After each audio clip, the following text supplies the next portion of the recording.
నూతనంగా ఏర్పాటు చేసిన నార్త్ జోన్ ఏసీపీ కార్యాలయాన్ని డీసీపీ రాహుల్ హెగ్డే ప్రారంభించారు.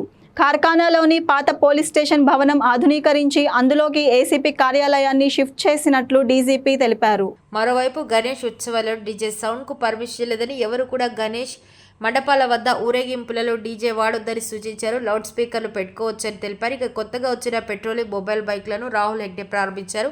ఈ కార్యక్రమంలో అదనపు డీసీపీ, ఏసీపీ, హౌస్ ఆఫీసర్, ఇతర పోలీసు అధికారులు, సిబ్బంది పాల్గొన్నారు. మనం వేరియస్ వైలేషన్స్ మీద ఫోకస్ చేస్తున్నాం. దాంట్లో మైనర్ డ్రైవింగ్ మీద స్పెషల్ డ్రైవ్ చేయడం జరిగింది. ఈ మైనర్ డ్రైవింగ్ స్పెషల్ డ్రైవ్లో బిలో 18 ఇయర్స్ ఎవరు బండి నడుపుతున్నారు వాళ్ళ మీద ఛార్జ్షీట్ వేసాం. అదే కాకుండా పేరెంట్స్ ఎవరు లేదంటే గార్డియన్స్ ఎవరు వాళ్ళకి బండి ఇస్తున్నారు వాళ్ళ మీద కూడా ఛార్జ్షీట్ వేయడం జరిగింది. అదే కాకుండా ఈ రిజిస్ట్రేషన్ ఏముంటుంది, వెహికల్ రిజిస్ట్రేషన్, దాన్ని టెంపరీగా సస్పెండ్ చేయడం కూడా జరుగుతుంది.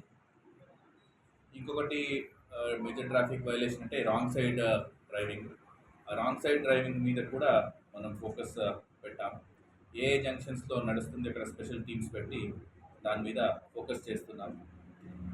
డ్రంక్ అండ్ డ్రైవింగ్లో రీసెంట్గా కోర్టు నుంచి మనకు చాలా వరకు ఇంప్రిజన్మెంట్ వచ్చింది. మనకు సెకండ్ టైం అఫెండర్స్ అందరిని కూడా జైలుకి పంపించడము జరిగింది. అట్లనే వర్షం కాలం వాటర్ లాగింగ్ అవుతుంది. వర్షం వచ్చినప్పుడు మనం స్పెషల్ టీమ్స్ డిప్లాయ్ చేసుకున్నాం. హైడ్రా, డిఆర్ఎఫ్ ఆఫీసర్స్తో కోఆర్డినేట్ చేసుకోండి. ఈ ఎక్కడ వాటర్ లాగింగ్ ఉంటుంది ఆ ప్లేసెస్లో స్పెషల్ మోటార్స్ని పెట్టడం జరిగింది. ఆ వాటర్ లాగింగ్ అయిన తర్వాత ఇమీడియట్గా దాన్ని పంప్అవుట్ చేయడం కూడా జరుగుతుంది. అట్లనే లాంగ్ టర్మ్ సొల్యూషన్ దానికి ఏముంది, దాన్ని కూడా ఇంజనీర్స్తో డిస్కస్ చేసి దాన్ని కూడా చేస్తున్నాం. చాలా వరకు మనకు చీకోటిలో ఉన్న వాటర్ లాగింగ్ ప్రాబ్లము ఇప్పుడు వర్షం వస్తే కూడా అక్కడ వాటర్ లాగ్ కాకుండా ఉంది.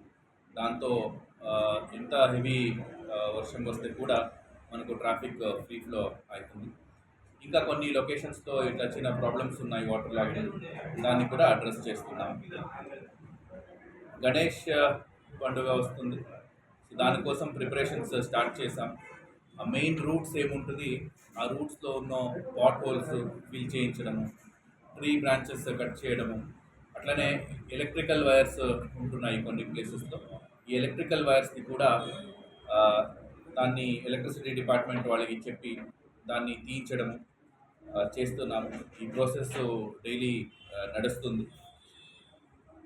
సో దీంట్లో జిహెచ్ఎంసి, పవర్ డిస్ట్రిబ్యూషన్ కార్పొరేషన్, మళ్ళీ ఆర్ఎన్బి, మిగతా డిపార్ట్మెంట్, కంటోన్మెంట్ డిపార్ట్మెంట్తో కోఆర్డినేట్ చేసుకుంటున్నాం. సో ప్రజలకు విజ్ఞప్తి ఏమంటే, గణేష్ పెండాలు వేసినప్పుడు రోడ్డు పైన వేయొద్దు. రోడ్డు బ్లాక్ అయ్యి ట్రాఫిక్ ఇబ్బంది అయ్యేలాగా పెట్టకండి.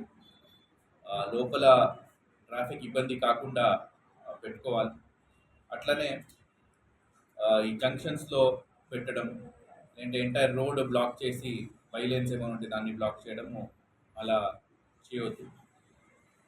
ఇన్స్టాలేషన్ టైంలో విగ్రహం తీసుకొని వస్తున్నప్పుడు జాగ్రత్తగా తీసుకుని రావాలి. పైన వైర్స్ లేదంటే వేరే ఏమైనా అబ్స్ట్రక్షన్ ఉంటే చూసుకోండి రావాలి. దాన్ని ఏమైనా ఇబ్బంది ఉంటే మనకు చెప్తే కూడా మనం కూడా కోఆపరేట్ చేస్తాము. దాంట్లో విగ్రహం క్లియర్గా వెళ్ళేలాగా ఏ రూట్ తీసుకోవచ్చు అది కూడా గైడ్ చేస్తాము. అట్లనే చాలా ప్లేసెస్లో ఈ పాండ్స్, ఇమర్షన్ కోసం పాండ్స్ చేయడం కూడా స్టార్ట్ అవుతుంది. సో గణేష్ ఎవరు ఇన్స్టాలేషన్ చేస్తారు నియరెస్ట్ పాండ్లో వేయండి.